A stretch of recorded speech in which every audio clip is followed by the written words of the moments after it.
Olá, e aí? Já se inscreveu no canal do Diário Campineiro? Sim, você precisa estar inscrito e acessar todas as quintas-feiras, às 20 horas, o nosso programa, o nosso podcast, o nosso encontro, porque eu e você e eu, juntas, fazemos coisas muito interessantes, importantes e que podem fazer a diferença na vida das pessoas. Sim, uma entrevista bem feita, uma pessoa qualificada, sem fake news, com a verdade nua e crua, faz a diferença na vida das pessoas, porque as relações humanas passam necessariamente pelas informações que você recebe. Tá bom? Então, se você não se inscreveu, se inscreva aí no canal do YouTube do Diário Campineiro e procura lá o Diário da Delegada, porque as nossas entrevistas, caso você queira assistir alguma que já passou, está lá registrada, você pode acompanhar a qualquer momento. Você sabia que o último censo registrou mais de 160 mil pessoas pessoas idosas do Brasil? Essa hoje a gente não fala mais o idoso, falamos pessoas idosas. O último censo registrou, preste atenção, mais de 160 mil pessoas idosas vivendo em instituições de longa permanência no Brasil. Eu acho que você nunca imaginou que esse número ainda é infinitamente pequeno diante das necessidades que as famílias têm hoje de colocar as suas pessoas idosas em locais onde ela possa ter a certeza de que essas pessoas são bem cuidadas.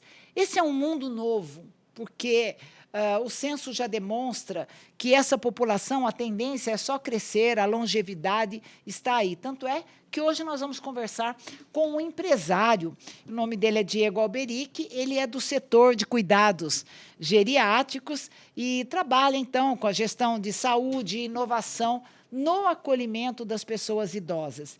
Ele é o diretor do Grupo Da Vinci, aqui de Campinas, já bastante conhecido como referência quando o assunto é essa residência definitiva dos idosos ou temporária, se for necessário, porque também nós vamos falar sobre isso. Ele possui várias residências geriátricas em Campinas, e uma delas, o Sol da Toscana, bastante conhecido, um nome bastante sugestivo, e que abrigam pessoas de terceira e, olhe lá, quarta idade. Seja bem-vindo, Diego, é um prazer recebê-lo aqui no nosso programa. Muito obrigado, o prazer é todo meu em estar aqui com você, essa personalidade que eu conheço já há tantos anos, e estar participando aqui do seu programa, do Diário Campineiro. Muito obrigada, muito obrigada. Eu quero agradecer também o carinho com que você nos recebeu nas suas casas e me proporcionou estar conhecendo dentro esses ambientes. E quero dizer a você que me surpreendeu o cuidado com a própria decoração, né, a alimentação excepcional. O dia que eu fui, tinha até pamonha, né, numa das casas lá, e veio assim na panela, exatamente como a gente veio. E o Diego até falou: olha, eu estou pensando em construir aqui um fogão a lenha. E eu disse: pois passa, Diego, porque você realmente vai agradar essas pessoas. Diego, você é uma pessoa que talvez não tenha planejado na vida exercer essa atividade, né, de gestor de residências geriátricas. Como isso começou e por quê? Muito bem. Isso começou em 2012. Eu estava aguardando a venda de um imóvel que eu tinha para abrir um outro negócio que não era. A minha área era gastronomia, né? Sempre fui apaixonado por culinária, por gastronomia. Tinha passado um ano na Espanha e queria, depois disso, voltei para o Brasil, abri um negócio com o meu irmão, que nós acabamos vendendo. E muito bem. Eu passei por um estágio numa casa de repouso, né, que ela, na época, chamava de pensionato. Eu até não me agradava muito esse nome, pensionato. E eu, depois desse estágio, eu acho que foi um chamado de Deus, no meu caso, que me levou para isso. Porque, na verdade, eu não gostava daquele ambiente, eu não gostava daquela casa em que eu fiz o estágio, mas eu comecei a me imaginar, cheguei até a sonhar, em que eu estava numa casa em que era alegre, que era colorida, que era agradável, que os idosos sorriam, que os idosos viviam bem. E eu, na época, falei, né, com uma pessoa que era psicóloga e ela me deu uma versão muito negativa de que o ser humano, como ele chegava na terceira idade, a pessoa não gostava muito bem. Aí eu acabei fazendo esse estágio, ela falou, olha, fala lá com a minha irmã e tal, né, e vê se ela te recebe para um estágio. E eu fiz um estágio com ela e abri a minha casa, isso em 2012. E, assim, jamais pensei. E eu, durante os 3 primeiros meses que eu abri, eu pensei, onde foi que eu me meti? Né? Como diz um amigo meu, que ele é consultor empresarial, ele fala assim, Diego, eu não conheço um business mais complicado do que o seu, mais problemático. E hoje eu me sinto, assim, totalmente realizado no que eu faço. Você me vê ali, isso passou, foram os 3 primeiros meses de muito nervosismo. Eu sou muito autodidata, então eu pesquisei sobre demências, que eu vi que era a lacuna que tinha a gente chama de casas de repouso de ILPIs, né? Instituições de longa permanência para idosos. Eu vi na época, fiz uma pesquisa de mercado minha mesmo, em que eu fui e eu vi que muitos idosos estavam mal cuidados, idosos que estavam com tratamento inadequado, farmacológico, para demência, ou havia excesso de medicação, ou havia falta de medicação que gerava transtornos, né? E eu comi os livros que tinham a esse respeito, que eram feitos para leigo. Então, aí o pessoal me pergunta, né, Diego, você é da área da saúde? Eu falo, não, minha área administrativa é outra área, mas eu hoje entendo muito de saúde pela convivência e pelo que eu estudei, pela prática, né? Desde que eu abri a casa, nós sempre tivemos uma equipe. Então, equipe com enfermeira, com médico, e aí a gente, com certeza, hoje eu entendo muito, tenho muito a falar sobre isso, né, sobre o assunto. Interessante que, sempre que eu falo sobre cuidados, né, de mulheres, idosos, pessoas doentes, pessoas com deficiência, o que nós vemos é um número absurdamente desproporcional de mulheres nesses cuidados, inclusive administrando essas casas, que você tem razão. Durante a pandemia, nós vimos aí várias casas, várias residências geriátricas serem fechadas pela má condição financeira, má condição de abrigamento, de cuidados, né? E aí eu vejo você aí, um homem empreendedor, sempre foi um empresário, um homem que teve essa visão de fazer algo em prol das pessoas idosas. Nas suas entrevistas, várias que você dá, você tem sempre como referência a sua mãe, a dona Maria José. É verdade. De que forma ela influenciou você nessa escolha? Então, a minha mãe, eu acho que o primeiro ponto, né? A minha mãe era extremamente caprichosa, né? Com as suas nuances psicológicas, né, que ela tinha.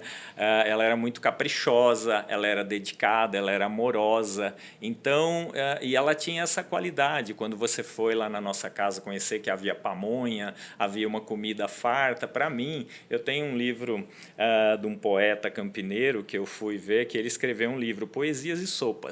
Então, para mim, a cozinhar, e você conhece bem isso, né, Terezinha? Você cozinha bem, você gosta de receber. Então, a comida, você fazer uma boa comida para alguém, para um convidado seu, é um tipo de carinho. E a minha mãe é um tipo de amor, né? E a gente tinha isso, a minha mãe tinha isso. E eu acho que eu acho que as principais qualidades que a minha mãe passou, características que ela passou para a gente e para mim, que hoje são refletidas no meu negócio, é a questão da responsabilidade, do amor e do carinho com o ser humano, com as outras pessoas, e o bem-estar, e querer que as pessoas que estão em volta da gente se sintam bem, seja através de uma boa comida, seja preparando para ela, colocando uma boa música. Isso se reflete ali no meu negócio dessa maneira. Bom, eu ia te perguntar, né, e você já acabou falando aqui durante a nossa conversa, qual é o seu conceito, né, dessas residências geriátricas. E você já acabou falando, né? A comida sempre foi né, um momento muito importante de todas as famílias, de todas as comunidades, né? Essa coisa de cozinhar para muita gente acaba sendo um dom, porque tem gente que olha para a cozinha e fala: Meu Deus do céu, pode, ó, chega na casa, em casa é assim. A minha irmã chega em casa e fala: Pode deixar que eu lavo a louça. Ou seja, assim, não conte comigo para a cozinha. Mas eu vim de família grande também e tenho essa coisa da refeição, do alimento bem preparado, por mais simples que ele seja, né?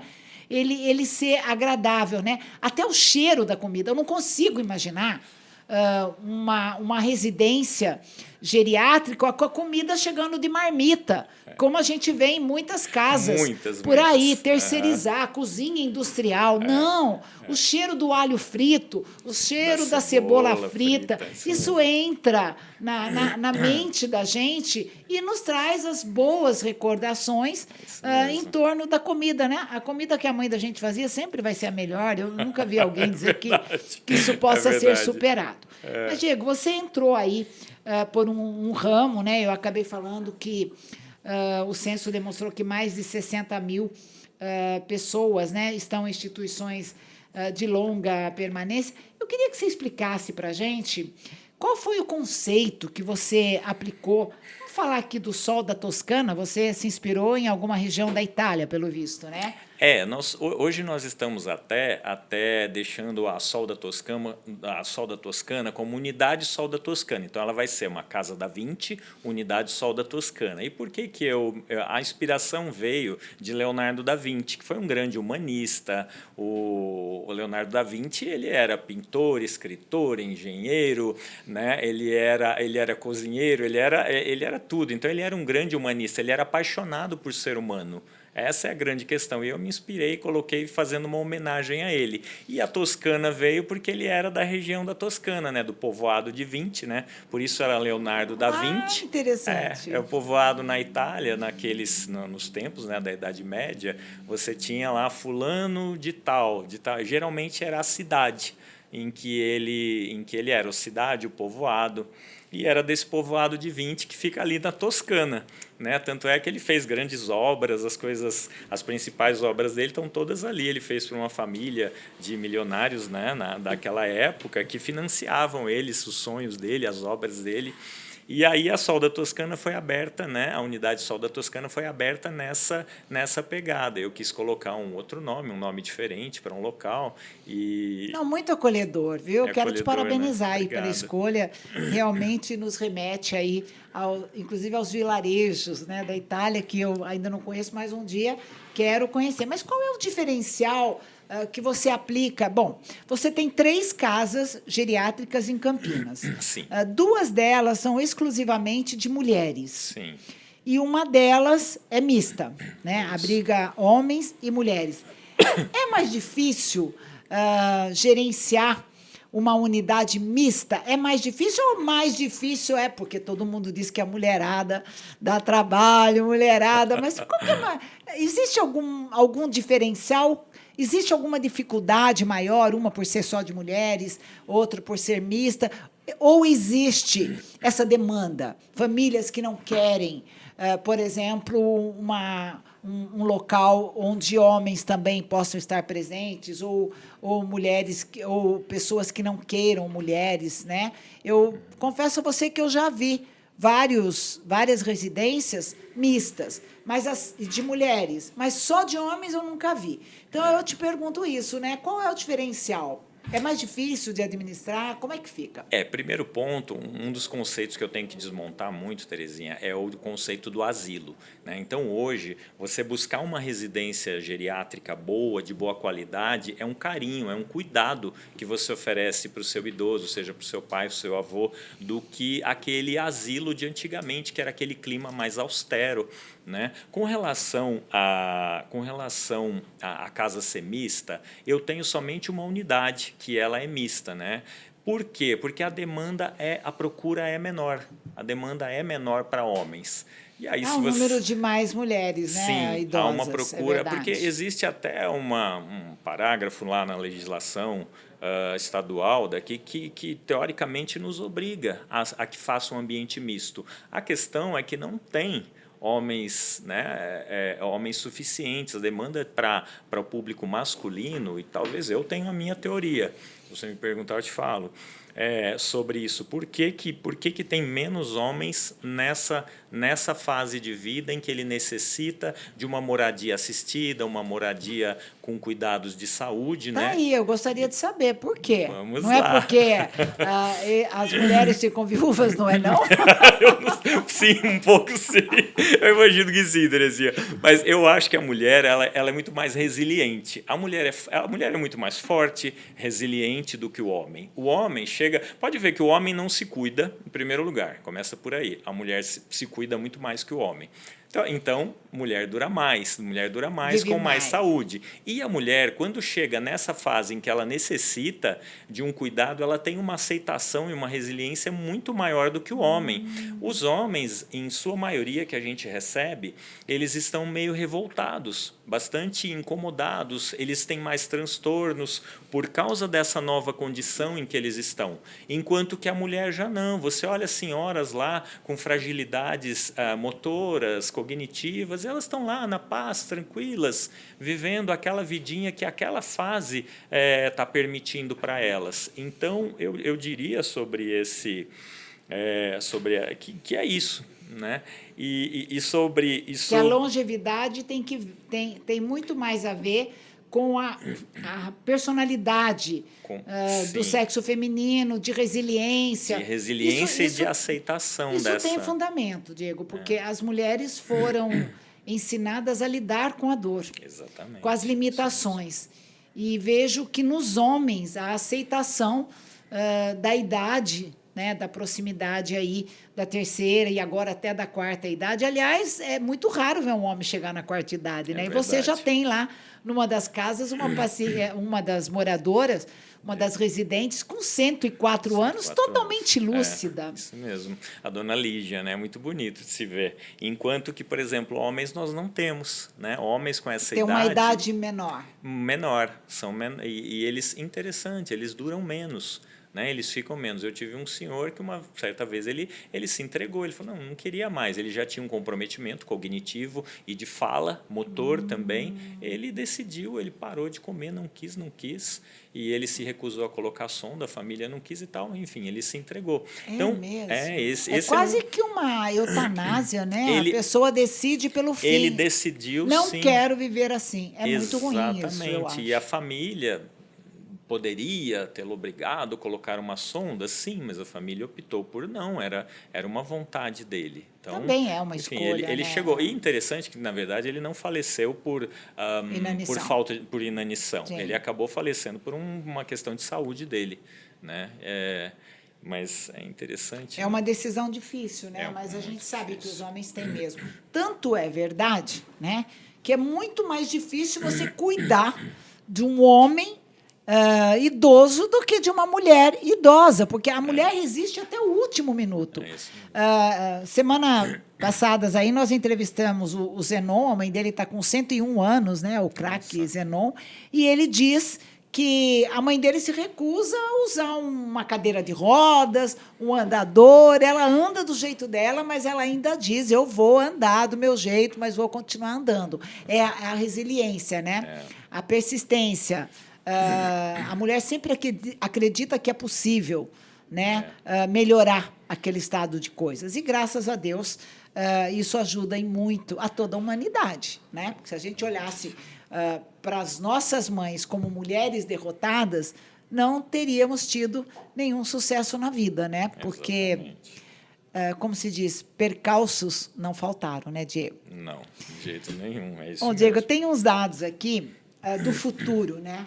Isso é muito importante, porque a atividade que você exerce tem tudo a ver com o futuro da nossa nação. Nós temos aqui, olha, o total da população de 60 a mais em 2022 era de 22 milhões de pessoas. Em 2 anos, saltou para 34 milhões de pessoas. A população com 65 anos ou mais cresceu de 2010 a 2022, em 12 anos, 50%.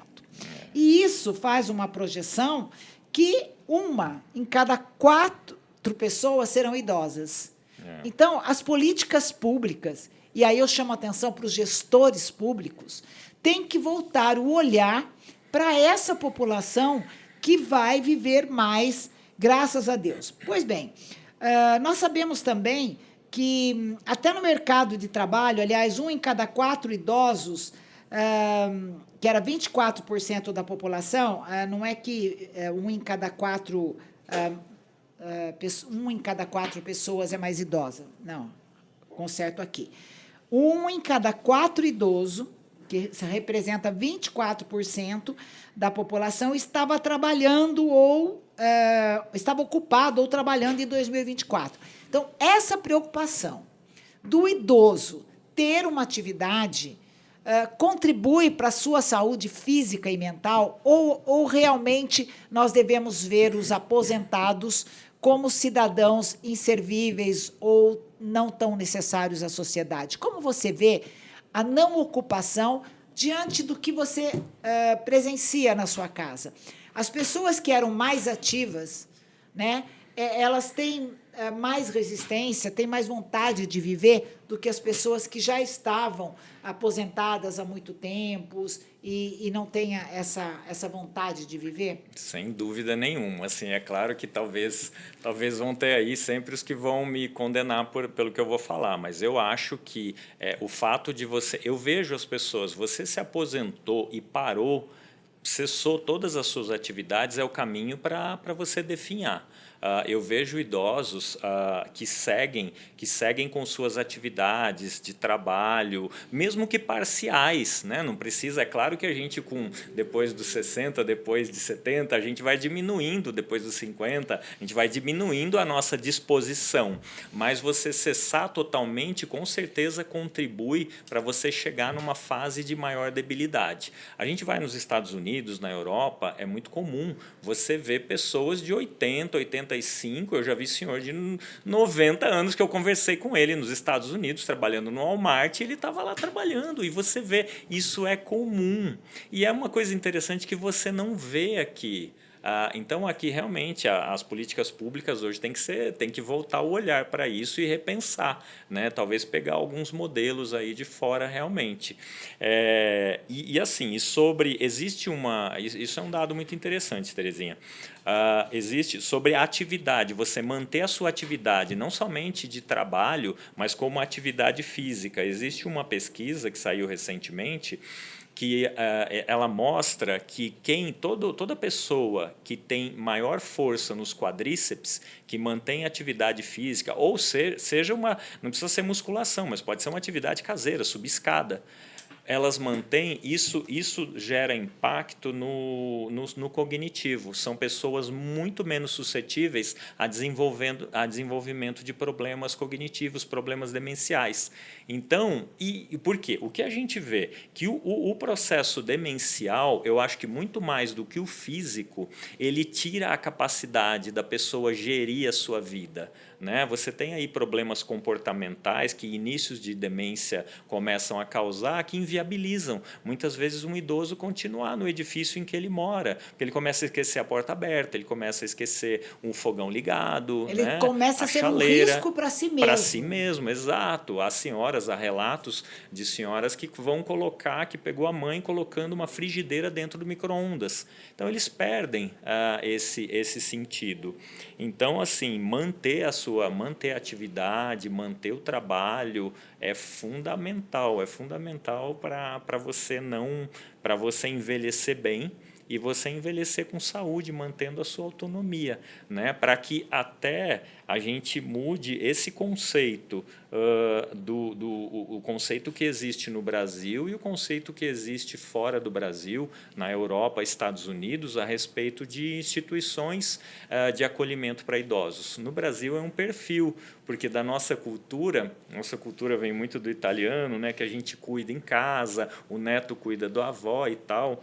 E você pega a Europa e Estados Unidos, que já estão um pouco mais, que já tem uma população idosa maior, eles, depois dos 60 anos, 65, eles começam a se preocupar. Onde que eu vou morar para não dar trabalho para minha família? Eles têm essa consciência. Eles O têm essa nosso idoso consciência. ainda acha que a família tem que cuidar. O nosso não. Ainda você Porque tem nós somos muitos... mais coração, né, Diego? Sim, eu acho que a gente está muito mais ligado aqui, pelo menos no estado de São Paulo aqui, nós estamos muito mais ligados na cultura italiana, né? Você, que era essa cultura é de estar ali. disso, né? Cuidou da sua mãe até o último minuto. Exatamente. Quando ela veio a óbito, inclusive, ela estava numa das suas casas, tendo toda assistência muito maior do que se realmente ela não estivesse ali. É isso mesmo. Nós vamos ver no futuro se hoje nós temos esse crescimento assim tão grande, né, da população idosa e a mudança do perfil da família, que também mudou, né? Hoje os filhos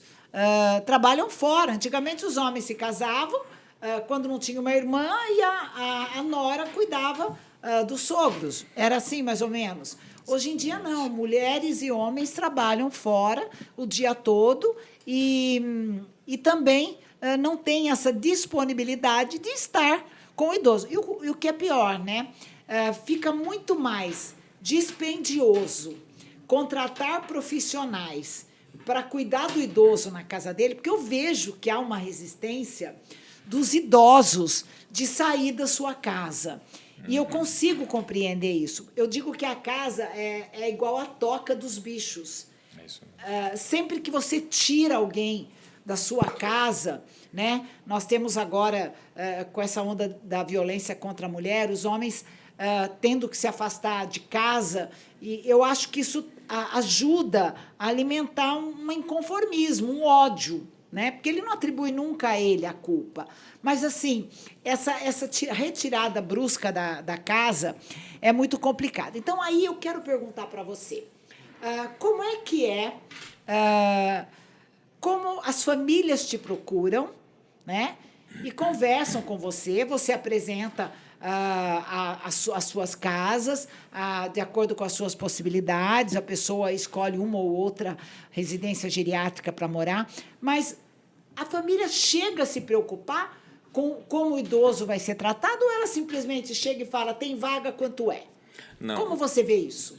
Eu vejo assim, é claro que às vezes eu uso a frase vão-se os anéis, ficam os dedos. Porque, veja, nós trabalhamos a nossa faixa de casa, ela tem um valor caro, porque o nosso produto principal, o nosso item principal do nosso custo é mão de obra.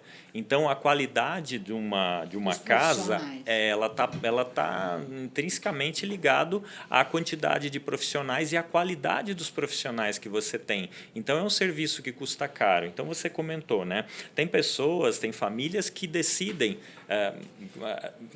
famílias que têm maior condição, maior poder aquisitivo, que decidem fazer uma pequena casa de repouso em sua casa, por causa desse apego, desse sentimento de toque. Estão ali os meus livros, as minhas coisinhas, os meus santinhos, e isso é uma coisa compreensível e totalmente. E a gente até tenta recriar isso no quarto deles, nos idosos. Traz os pertences pessoais, as coisas que ele mais gosta. Exatamente, coloca uma penteadeira que é dele, com as coisinhas, com os santos, com as coisas.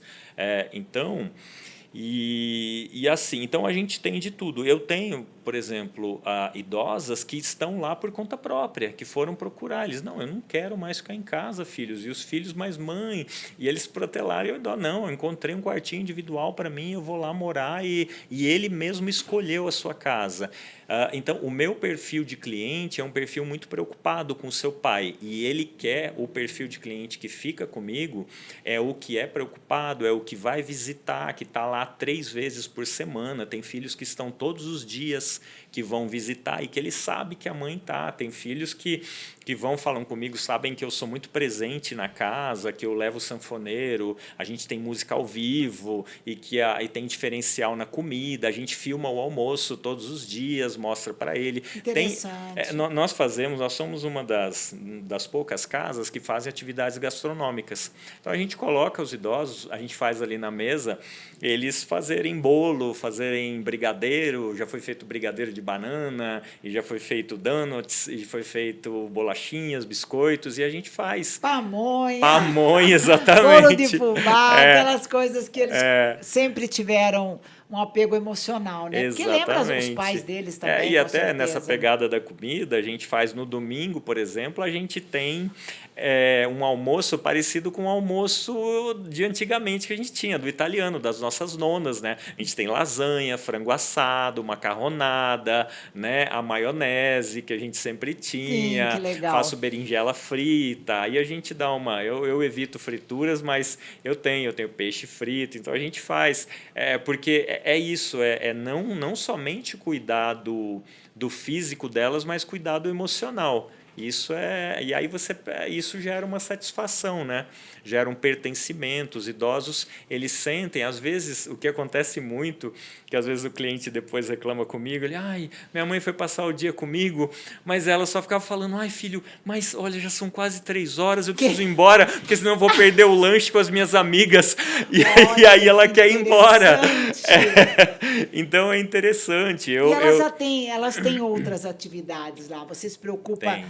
muito interessante você falar do sanfoneiro, né? Que é uma memória afetiva muito importante da infância dessas pessoas. Mas eu já vi você publicar festas juninas, né? Assim, com tudo aquilo que elas têm direito, que é da memória. Isso é muito importante. É um diferencial que não são todas as residências geriátricas que vão acontecer.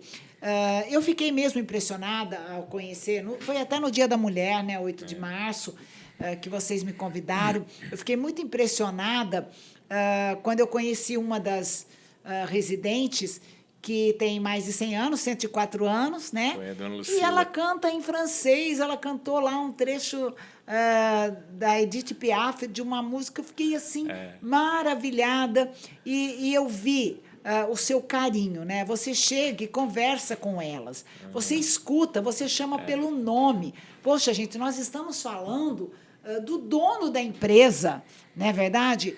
Se dedicando, dando parte do seu tempo para o bem-estar daquelas pessoas. Eu fico imaginando que, para elas, você sempre foi uma pessoa muito afetuosa, né? Que, para elas, quando você chega na casa, assim, é a luz que entrou em casa. Porque o Diego é uma pessoa alegre, de bem com a vida, gosta de música, gosta de dançar e gosta de cozinhar, que é umas coisas que as pessoas idosas gostam muito. Bom, aí eu queria te perguntar uma coisa. No item, né, sexualidade, você tem uma casa que é mista. Mesmo na casa entre as mulheres, elas falam de amores, de casamentos, não só da família, mas da sua vida afetiva. E lá na casa mista, eles namoram? Como que é isso? Veja, como você cuida disso? É um assunto bem pantanoso, bem difícil, porque realmente a gente tem aí... Eu já tive filhos, olha, veja que interessante, Terezinha. Eu tive uma família, eram 2 filhas de uma senhora que tiraram a idosa de uma casa, porque isso foi lá em 2013, porque a mãe começou um namoro com um senhor. E aí eles me perguntaram se a casa era só de mulheres, e eu, sim, né? Nesse momento é só de mulheres, porque não há procura e tal. E não, se você me garantir que são só mulheres, eu fico. Então, há essa preocupação de alguns, mas da maioria não. Eles vêm com muito gracejo, porque, falando ainda de libido e sexualidade, existe muitas vezes em início, é muito comum, nós temos várias idosas lúcidas, mas nós temos idosas muito bem orientadas que já são acometidas por início de demências. Isso é muito comum. E dependendo da região do cérebro em que foi afetada, que a demência começou a afetar, muitas vezes afeta comportamento. Né? E nessa questão do comportamento, muitas vezes fica aflorado. Ao invés dele ficar inibido, a tendência é que se aflore. Então, na verdade, não é bem a libido, mas é uma necessidade de companhia, de ter... Hoje, por exemplo, foi uma cena muito bonita. Tinha uma senhora que ela é viúva, e ela pegou na mão, ela estava de mãozinha dada com um senhor que é demenciado, e ele é casado, mas ele não se lembra, tal, Sim. e ele estava ali com a mãozinha dada e ela estava ali dando carinho para ele. Olha, então, isso existe. Eu já tive caso de namoro, já tive. Na Casa da 20, Unidade Sol da Toscana, eu já tive caso de namoro. Casamento não ainda. Não, casamento não. Mas namoro já tivemos flertes, os flertes, assim, aquela coisa da expressividade, nisso isso é muito comum, mas é uma coisa muito saudável, eu não tenho problema nenhum, nunca tive problema nesse sentido. A gente tem muito cuidado em lidar com isso, respeitando a individualidade, respeitando que eles são seres que tem que a afetividade não morre, não diminui, pelo contrário, a afetividade aumenta. Então, assim, então a gente vai com muito respeito, nós já tivemos situações muito interessantes, emocionantes. Então, é muito legal. E jogos? Elas jogam cartas? Porque eu me lembro muito da mamãe, meu pai, meus tios, né, das jogatinas, que tinham lá em casa, jogavam lá a tranca, a tal da tranca. Iam até de madrugada, aquele povo não parava de jogar. E assim, parece que essa coisa de cartas, né? Hoje, claro, a maioria dos jogos são todos eletrônicos, mas elas jogam, elas chegam a demonstrar interesse, por exemplo, por jogar uma carta ou ler uma carta. Já teve alguma mulher que saiu assim meio fora da curva que queria ler a mão das pessoas? Como é que é isso? Já. Eu tenho uma senhora, inclusive ela continua comigo, a dona Clênia, que ela tinha, os filhos sabem, ela tinha essa coisa de ter o tarô e as cartas dela, e ela se dizia bruxa, daquele esquema da bruxa ser a pessoa, aquela mulher que está ali, que é a líder da aldeia, aquelas coisas assim, né? Então eu tenho, mas o jogo principal, o preferido ainda é o bingo. Bom e velho bingo é o preferido. Você quer ver elas se divertirem, é você fazer um bingo em que a gente vai e compra pequenas bijuterias, presentes, a família leva, a família na nossa casa é muito participativa. Que bacana. E a gente faz um bingo, assim, isso é o que elas mais gostam. Agora, do baralho tem também. Eu tenho poucas, mas temos. O dominó ainda vence o baralho. Interessante. Eu não me lembrava do dominó, verdade. Dominó, ludo, mas eu tenho os do baralho também. E lá em todas as casas. E o crochê? Rola crochê? Rola demais. Demais. Crochê, tricô. Inclusive, outro dia eu fui levar um amigo para conhecer. E ele, na verdade, foi um cliente, amigo. E a senhora que estava lá falou que ia nos ensinar, a dona Divina. Ela falou, não, mas vem aqui um dia, eu ensino para vocês fazer tricô. E ela falou a diferença do tricô e do crochê. Achei muito interessante. E rola bastante. Muitas fazem. Nossa, e a gente incentiva, né? Como Eis é a questão. importante, né? Você que chegou agora aí no podcast Diário da Delegada, nós estamos conversando aqui, uma entrevista muito interessante, porque nós estamos falando daquelas coisas que ninguém fala numa entrevista. Nós estamos falando do dia a dia dentro de uma residência geriátrica, né? Das alegrias, das emoções, da importância de manter aquela pessoa o mais próxima possível do que ela tinha antes de vir para ali, da satisfação de encontrar nessas pessoas a vontade de ali ficar e de querer voltar logo, se foi passar um fim de semana com a família, de sentir logo falta aí do seu cantinho. Então, Diego, nós estamos aí caminhando já para o final da nossa entrevista. E eu quero agradecer a sua presença. Espero poder te trazer outras vezes aqui. Quero conversar com você sobre outros aspectos. Venha com a gente, vamos ajudar essa população a entender que esse momento da vida dos pais dele, das pessoas mais queridas, elas precisam de cuidados especiais e, muitas vezes, não é o estar perto que preenche essas necessidades. Muito obrigada. Sim. Terezinha, foi um prazer estar aqui e eu pretendo voltar, já vou deixar uma deixazinha aqui para você. Eu tenho um projeto chamado Projeto Gerações, que vai unir, eu vou levar crianças de orfanatos para visitar os idosos. E aí, numa oportunidade, me convida que a gente conversa bastante sobre isso. Isso é maravilhoso. Eu vi esse projeto, acho que num dos estados americanos, né? de juntar as crianças junto com os idosos. Bom, Diego, a gente tem 1000 coisas para falar. Os indígenas, né, colocavam o idoso na porta da oca, cercado de crianças. Então, só por aí, você já está de parabéns aí por ter um projeto desse nível. Conte com a gente, vamos divulgar, vamos trabalhar. Obrigado. E vamos nos ver outras vezes aqui no Diário da Delegada. Vamos Seja sim. muito bem-vindo sempre. Muito obrigado, agradeço demais a presença aqui. E você procura lá, dá um Google nas Casas da Vinci e vai conhecer esse trabalho diferenciado que tem aqui em Campinas, tá bom? Beijo grande, tchau, tchau, até a próxima.